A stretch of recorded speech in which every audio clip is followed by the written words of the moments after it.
Hello दोस्तों, कैसे हैं? आपका अपने परिवार में स्वागत है लर्न विथ मुकेश में। और जो है अभी तक जो है हमने मौलिक अधिकार का जो है 3 पार्ट जो है एमसीक्यू कराया। और उसके बाद जो है आज हम स्टार्ट करते हैं राज्य के नीति निर्देशक तत्व के एमसीक्यू। इसके बाद जो है अपना जो है ये टॉपिक खत्म हो जाएगा। उसके बाद जो है हम नए टॉपिक स्टार्ट करेंगे। पहले थ्योरी कराएंगे, फिर उस बेसिस पे जो है एमसीक्यू कराएंगे। कोई भी एग्जाम होगा इससे बाहर क्वेश्चन आपको नहीं पूछा जाएगा और आप जो है मुझ पर जो है विश्वास कर सकते हैं।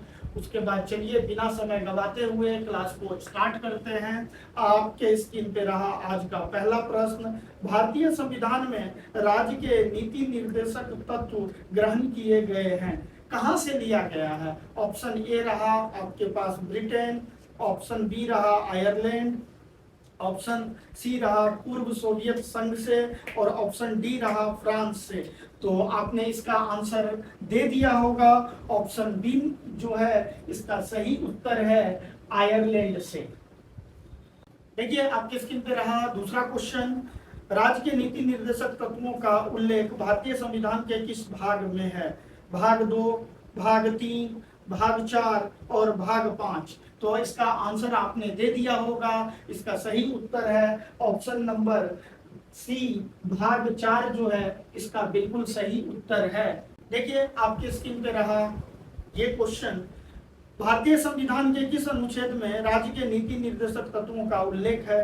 अनुच्छेद 33 से 46, अनुच्छेद 34 से 48, ऑप्शन नंबर सी अनुच्छेद 36 से 51 और ऑप्शन नंबर डी 34 से 52। तो इसका आपने आंसर दे दिया होगा। ऑप्शन नंबर सी जो है इसका बिल्कुल सही उत्तर है। और आर्टिकल 36 से लेके आर्टिकल 51। तो इसका सही उत्तर हो जाएगा ऑप्शन नंबर सी। देखिए आपके स्क्रीन पर आइए क्वेश्चन। संविधान का वह कौन सा भाग है जो संविधान के निर्माताओं के मस्तिष्क और उद्देश्यों को प्रतिबिंब करता है? ऑप्शन ए रहा मूल अधिकार, ऑप्शन बी रहा संविधान की प्रस्तावना, ऑप्शन सी रहा राज्य के नीति निर्देशक तत्व और ऑप्शन डी रहा भारतीय नागरिकता। तो इसका आपने आंसर दे दिया होगा। ऑप्शन सी जो है बिल्कुल सही उत्तर है राज्य के नीति निर्देशक तत्व।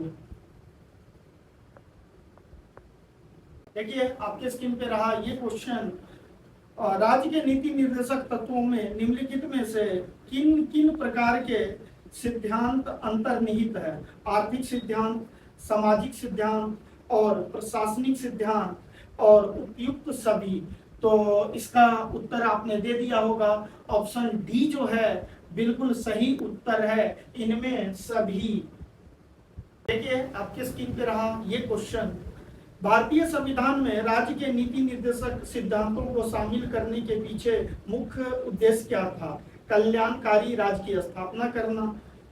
अगला ऑप्शन है धर्मनिरपेक्ष राज्य की स्थापना करना, सरकार के निरंकुश कार्यों पर नियंत्रण रखना और चौथा ऑप्शन है नागरिकों के विकास के लिए सर्वोत्तम अवसर प्रदान करना।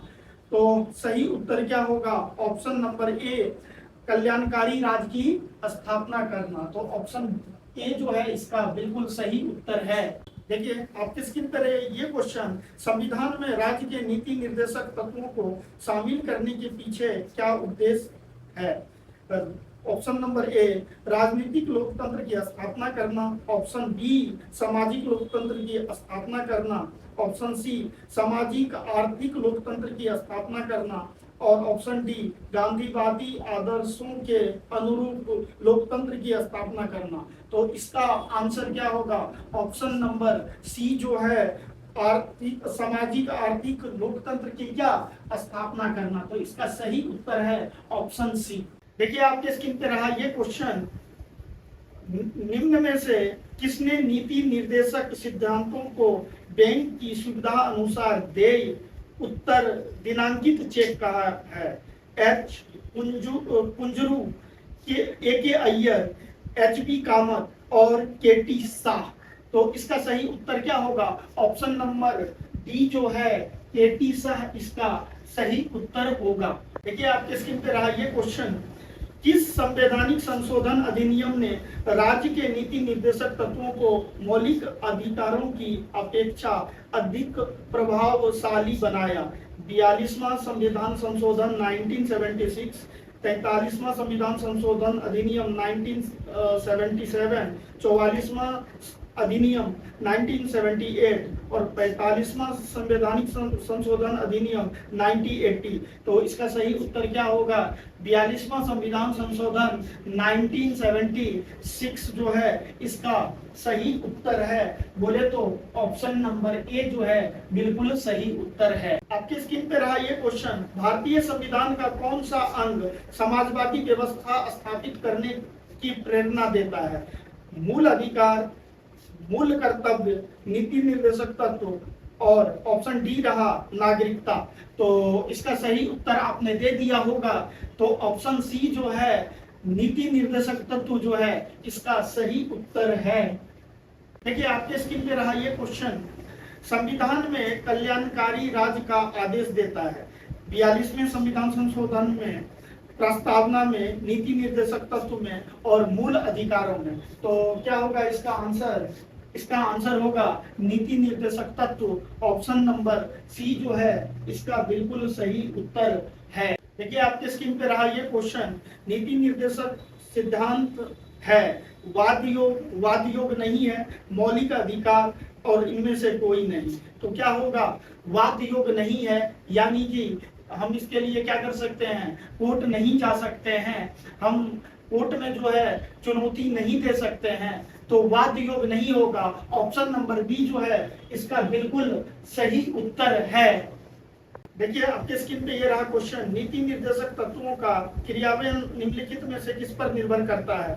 स्वतंत्र न्यायपालिका पर, राष्ट्रपति की इच्छा पर, सशक्त विपक्ष पर और सरकार के पास उपलब्ध संसाधनों पर। तो गवर्नमेंट के पास जो है उस स्टेट की गवर्नमेंट पे डिपेंड करता है कि वो लागू करे या ना लागू करे। तो ऑप्शन नंबर डी जो है सरकार के संसाधनों पर जो है ये सही उत्तर होगा। ऑप्शन नंबर डी बिल्कुल सही उत्तर है। देखिए आपके स्क्रीन पे रहा ये क्वेश्चन, मौलिक अधिकार एवं राज्य के नीति निर्देशक तत्व के विषय में कौन सा कथन सही है? वे एक दूसरे के पूरक हैं, वे परस्पर विरोधी हैं, उन दोनों में कोई अंतर नहीं है, वे दोनों वाद योग हैं। तो क्या है? एक दूसरे के क्या है? कंप्लीमेंट है, यानी कि क्या है? पूरक हैं। तो ऑप्शन नंबर ए जो है क्या होगा? बिल्कुल सही उत्तर होगा इसका। देखिए आपके स्क्रीन पे रहा ये क्वेश्चन, मूल अधिकार और राज्य के नीति निर्देशक तत्व में क्या अंतर है? राज्य के नीति निर्देशक तत्व बंधनकारी है जबकि मूल अधिकार नहीं है। ऑप्शन ए हुआ। ऑप्शन बी, राज्य के नीति निर्देशक तत्व वाद योग है जबकि मूल अधिकार नहीं है। ऑप्शन सी जो है मूल अधिकार वाद योग है जबकि राज्य के नीति निर्देशक तत्व नहीं है। तो क्या होगा इसका? ऑप्शन नंबर सी बिल्कुल सही उत्तर है। देखिए आपके स्क्रीन पे रहा ये क्वेश्चन, काम करने के अधिकार को राज्य के नीति निर्देशक तत्वों में निम्नलिखित में से किस अनुच्छेद के अंतर्गत रखा गया है? ऑप्शन ए आर्टिकल 18, बी 21, सी 41 और डी 46। तो इसका सही उत्तर क्या होगा? ऑप्शन नंबर सी जो है आर्टिकल 41 जो है काम करने का जो है अवसर जो है सभी के लिए, ये आर्टिकल 41 में रखा गया है। देखिए आपके स्क्रीन पे रहा ये क्वेश्चन, निम्न में से कौन सा राज्य के नीति निर्देशक तत्वों में शामिल है? मानव के दुर्व्यवहार और बाल श्रम का प्रतिषेध। ऑप्शन दूसरा स्टेटमेंट है, मादक पेयों और स्वास्थ्य के लिए हानिकारक औषधियों के औषधीय प्रयोजनों से भिन्न उपयोग का प्रतिषेध। तो ऑप्शन ए जो है मानव के द्वारा ये मौलिक अधिकार के अंतर्गत आते हैं। तो इसका सही उत्तर होगा ऑप्शन नंबर बी जो है केवल 2 जो है बिल्कुल सही उत्तर है। देखिए आपके स्क्रीन पे रहा ये क्वेश्चन, भारत के संविधान के अनुच्छेद 49 में क्या प्रावधान है? कारखानों और खदानों में बच्चों को रोजगार यानी कि 14 वर्ष से कम आयु का निषेध। ऑप्शन बी, बच्चों के लिए निःशुल्क एवं अनिवार्य शिक्षा का प्रावधान। ऑप्शन सी, अंतर्राष्ट्रीय शांति एवं सुरक्षा को बढ़ावा देना। ऑप्शन डी स्मारकों एवं स्थानों तथा प्राकृतिक महत्व की वस्तुओं का संरक्षण।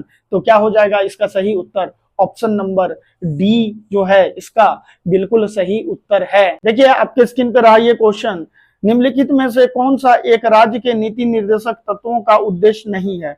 ऑप्शन ए एक कल्याणकारी राज्य की स्थापना करना, ऑप्शन बी जो है सामाजिक आर्थिक कल्याण सुनिश्चित करना, ऑप्शन सी अंतरराष्ट्रीय शांति एवं सुरक्षा अभिवृद्धि करना, एक धार्मिक राज्य की स्थापना करना। तो इसका जो है सही उत्तर होगा एक धार्मिक राज्य की स्थापना करना। ये जो है स्टेटमेंट गलत है, तो ऑप्शन डी जो है इसका बिल्कुल सही उत्तर होगा।